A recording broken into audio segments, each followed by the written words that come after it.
Ahead on ABC 6 News, first at 4, home for the holidays, what you need to know before you head to the airport. Plus, picketing in Providence, what healthcare workers are asking for just ahead of the holiday weekend. And North Providence police releasing the name of the woman found shot to death in her home.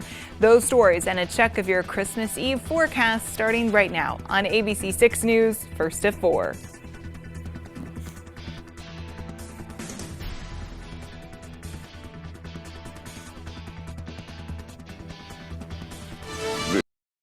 New England's trusted news source, ABC 6 News, first at 4. Our top story at 4 o'clock. We are counting down to Christmas, just 3 days away, and folks are trying to get to their holiday destinations as quickly and easily as possible. ABC 6 News reporter Caitlin Gilhouse spent the day at TF Green Airport and picks up the story from there.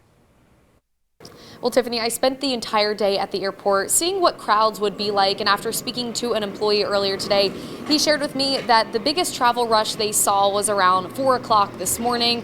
Now the crowds are not as strong, but there's still some steady traffic flowing into the airport here. Now, at the last check, there are no cancellations, and security says they're not seeing long lines. We did see a few lines at airline counters on the longer side, but nothing on the flight board. Despite the minor frustrations for some, other travelers saying the airport has been easy to navigate. I actually feel like this airport is really quiet today. I don't know if it's just always like this. I've been flying in and out of like Boston more often, and obviously Austin, but I feel like it's pretty quiet. Now, if you are traveling for the holidays, be sure to allow yourself plenty of time to get where you need to be. And coming up at 5 on ABC 6 News, a surprise flash mob that came into the airport earlier today with singers and dancers. We'll have more for you coming up at 5. For now, in Warwick, Caitlin Gilhouse, ABC 6 News. Meantime, as you are headed to Grandma's house for the holidays, maybe you're stuck in traffic on the road or you're headed to the airport. We would love to see what's happening in your neck of the woods, even if you have some cool Christmas decorations that you'd like to show off to our viewers. All you have to do is download our new Providence Now local news app. You can do that by heading to the App Store and then type in Providence Now local news, download the app, and then begin uploading your videos tonight. Meantime, AAA says 115.2 million Americans will travel around the country for the holiday, but a West Coast storm could really threaten to disrupt a lot of those plans. Our team coverage of the travel rush continues with ABC's Morgan Norwood.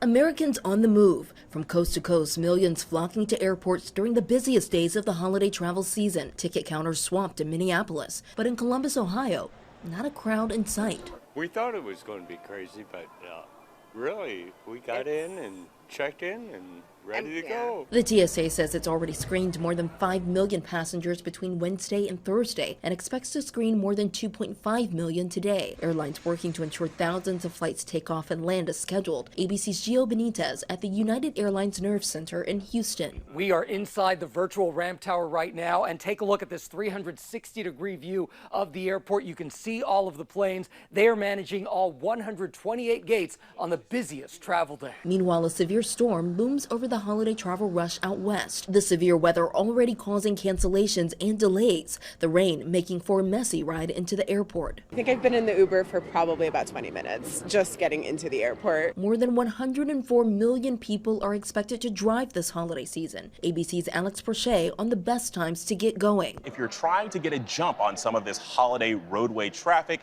AAA says that leaving around lunchtime and then also 7 p.m. are probably your best bet. But whether you're flying or driving, this is the spirit of the holidays. Keep that in mind. Even if things don't go quite as planned, just be patient and be kind. And despite inflation, air travel has been strong overall this year, surpassing pre-pandemic levels. And for drivers, they were helped out by lower gas prices. I'm Morgan Norwood, ABC News, New York. First at 4, a live look over Providence as we close out this week before Christmas. Let's get a check of our forecast. Providence Now Chief Meteorologist Jeff Banton joins us live in the Weather Center.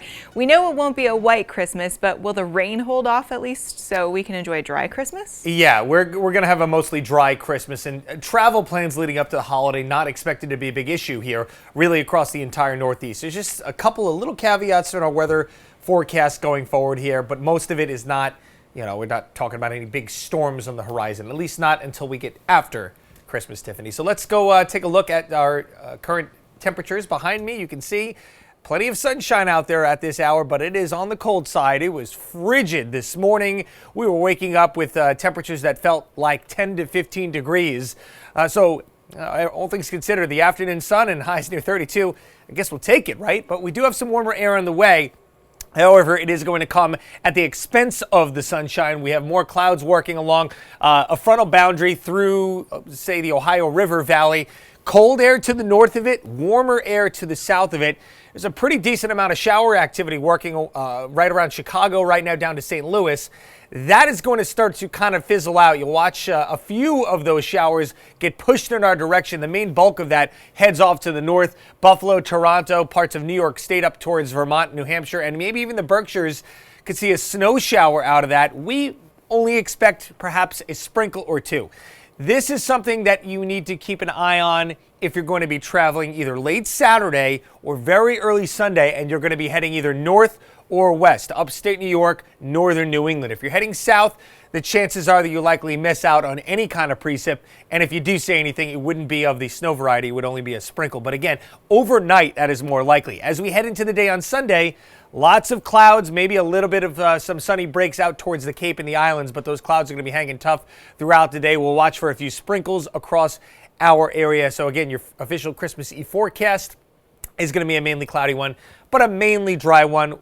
We'll throw the sprinkle in there. It will be certainly on the milder side as that front begins to lift north of our area. 46, your high temperature.